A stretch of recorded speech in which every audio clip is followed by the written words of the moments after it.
Hi friends, this is activity 3 for math. Your learning goal is rounding to the nearest 10.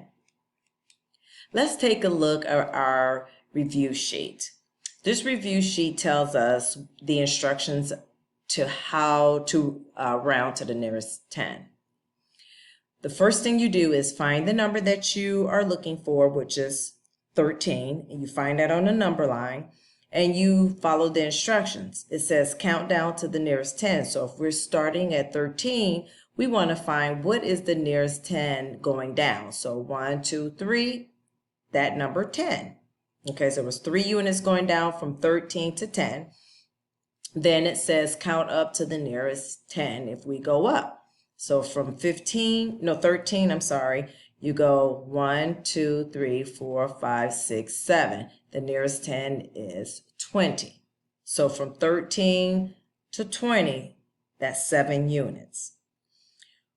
Which one is the closest? Well, 3 units from 13 to 10 and 7 units from 13 to 20.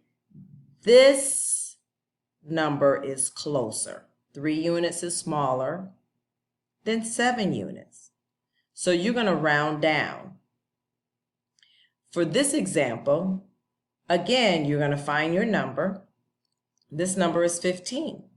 Count down to the nearest 10. 1, 2, 3, 4, 5. So from 15 to 10 is 5 units going down. If we want to count up from 15 to the nearest 10, we count 1, 2, 3, 4, 5. Oh, wait a minute. From 15 to 20 is also 5 units. So what happens when you have the same distance, the same units, okay, when you're rounding up and rounding down?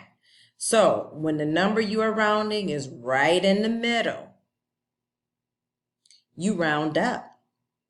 15 is not closer to 10 or 20, it's in the middle. So what you do in that case is you round up. Okay, so thinking about what we reviewed, you go to your activity sheet, follow directions. It says that it has 3 straw hats. You find your number 3. Then you answer the questions by going, how many units from 3 to 0? You start counting. How many units from 3 to 10? You start counting. Then you find out what number is 3 closer to. And then you want to find out which number that is closest to should Emily round 3 to which number. So you'll have to decide by looking at your number line. Once you have answered these boxes, you're done.